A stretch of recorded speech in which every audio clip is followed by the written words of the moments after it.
नशामुक्त भारत अभियान अंतर्गत मिरजेत मोठी कारवाई 103 गांजाच्या पुड्यांसह सराईत आरोपी जेरबंद। महात्मा गांधी चौक पोलिसांची धडक कारवाई, सुमारे 43,400 रुपयांचा मुद्देमाल जप्त। नशामुक्त भारत अभियानाच्या पार्श्वभूमीवर महात्मा गांधी चौक पोलीस ठाण्याच्या पथकाने मिरज शहरात धडक कारवाई करत गांजाची विक्री करणाऱ्या एका सराईत आरोपीला अटक केली।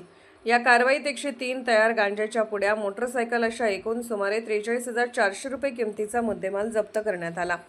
अटक करण्यात आलेल्या आरोपीचे नाव खालिद रियाज मोमीन, वय 34, राहणार अमर टॉकीज समोर, ख्वाजा झोपडपट्टी, मिरज असे आहे। त्याच्या विरुद्ध महात्मा गांधी चौक पोलीस ठाण्यात गुन्हा क्रमांक 244/2026 अन्वये NDPS कायद्यातील कलम 1 व 2 व 22 अंतर्गत गुन्हा दाखल करण्यात आला आहे। पोलीस नाईक नानासाहेब चंदन शिवे यांना मिळालेल्या खात्रीलायक गोपनीय माहितीनुसार आरोपी डॉक्टर बाबासाहेब आंबेडकर उद्यानाच्या मागील बोळात गांजाची विक्री करण्यासाठी येणार असल्याची माहिती मिळाली होती। त्यानुसार पोलिसांनी सापळा रचून आरोपीला ताब्यात घेतले। झडती दरम्यान आरोपीकडून सुमारे 576 ग्रॅम वजनाच्या 103 गांजाच्या पुड्या तसेच एक मोटरसायकल जप्त करण्यात आली।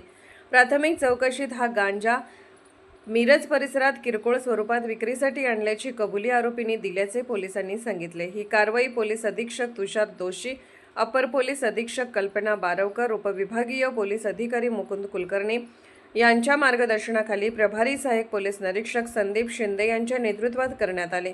या मोहिमेत पोलीस उपनिरीक्षक विश्वजित गाडवे तसेच DB पथकातील अधिकारी कर्मचाऱ्यांनी सहभाग घेतला।